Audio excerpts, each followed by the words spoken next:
दिल्ली के भारत मंडपम में आयोजित global artificial intelligence impact summit 2026 के दौरान एक ऐसा विवाद सामने आया जिसने शिक्षा, तकनीक और ईमानदारी तीनों पर सवाल खड़े कर दिए।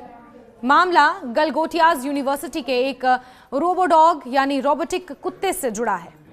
आरोप ये लगा कि यूनिवर्सिटी ने एक चीनी कंपनी द्वारा बनाए गए रोबोडॉग को अपना डेवलप किया हुआ प्रोडक्ट बताकर पेश किया। जब यह वीडियो सोशल मीडिया पर वायरल हुआ तो विवाद बढ़ गया। इसके बाद केंद्र सरकार के इलेक्ट्रॉनिक्स और सूचना प्रौद्योगिकी मंत्रालय यानी ministry of electronics and information technology ने सख्त रुख अपनाया और साफ कहा कि किसी भी कीमत पर गलत जानकारी को बढ़ावा नहीं दिया जा सकता। सबसे पहले समझते हैं कि ये एआई समिट क्या है। ये एक बड़ा टेक्नोलॉजी एक्सपो है जहां देश विदेश की कंपनियां, स्टार्टअप्स, विश्वविद्यालय और शोध संस्थान आर्टिफिशियल इंटेलिजेंस यानी कृत्रिम बुद्धिमत्ता से जुड़े अपने काम और प्रोडक्ट्स दिखाते हैं। इसका मकसद है कि दुनिया को बताया जाए कि भारत आर्टिफिशियल इंटेलिजेंस के क्षेत्र में क्या प्रगति कर रहा है। ऐसे मंच पर जो भी दिखाया जाता है वो सिर्फ प्रदर्शन नहीं होता बल्कि देश की छवि और भरोसे से भी जुड़ा होता है। इसी मंच पर गलगोटियाज यूनिवर्सिटी ने एक रोबोडॉग प्रदर्शित किया। रोबोडॉग एक ऐसा रोबोट होता है जो देखने और चलने में कुत्ते जैसा लगता है। ये अपने आप चल सकता है, सीढ़ियां चढ़ सकता है, संतुलन बना सकता है और कई बार कैमरा या सेंसर से लैस होता है। ऐसे रोबोट का इस्तेमाल सुरक्षा, रिसर्च और इंडस्ट्रियल कामों में होता है। एक्सपो के दौरान एक वीडियो सामने आया जिसमें यूनिवर्सिटी के प्रतिनिधि ने इस रोबोडॉग को अपना विकसित किया हुआ उत्पाद बताया। बाद में पता चला कि ये रोबोट चीन की एक कंपनी द्वारा बनाया गया था। यहीं से विवाद की शुरुआत हुई। सोशल मीडिया पर लोगों ने सवाल उठाए कि अगर रोबोट किसी और कंपनी ने बनाया है तो उसे अपना डेवलप किया हुआ प्रोडक्ट क्यों बताया गया। मामला इतना बढ़ गया कि केंद्र सरकार को हस्तक्षेप करना पड़ा। मंत्रालय के सचिव एस कृष्णन ने मीडिया से बात करते हुए कहा कि ऐसे बड़े मंच पर वही काम दिखाया जाना चाहिए जो वास्तविक और प्रामाणिक हो। उन्होंने साफ कहा कि एक्सपो का उद्देश्य किसी तरह का भ्रम पैदा करना नहीं है और ना ही ये किसी और मकसद के लिए इस्तेमाल होना चाहिए। उन्होंने ये भी कहा कि वो ये तय नहीं कर रहे हैं कि कौन सही है या कौन गलत, लेकिन वो ये जरूर चाहते हैं कि किसी तरह का विवाद ना हो।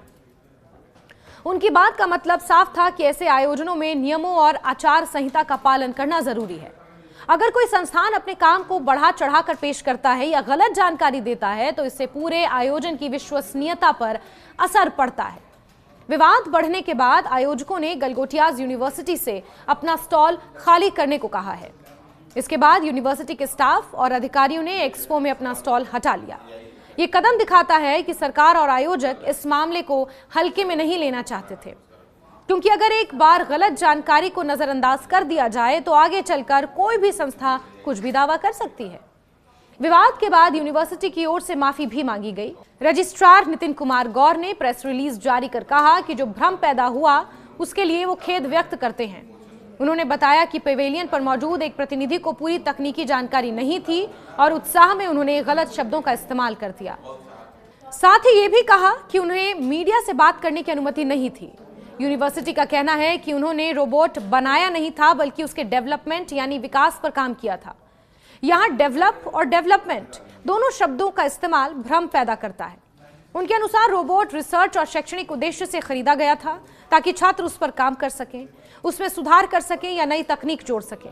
लेकिन जब इसे हमने विकसित किया है कहा गया तो लोगों को लगा कि ये पूरा रोबोट यूनिवर्सिटी ने खुद बनाया है। यहाँ एक महत्वपूर्ण बात समझनी जरूरी है। किसी भी टेक्नोलॉजी प्रोजेक्ट में कई स्तर होते हैं। एक कंपनी रोबोट का बेस मॉडल बनाती है, फिर कोई यूनिवर्सिटी या रिसर्च संस्थान उस पर सॉफ्टवेयर, सेंसर या एआई एल्गोरिदम जोड़ सकता है।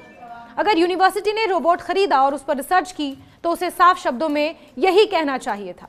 लेकिन अगर शब्दों का चयन ऐसा हो जाए जिससे लगे कि पूरा प्रोडक्ट उन्होंने खुद तैयार किया तो विवाद होना स्वाभाविक है।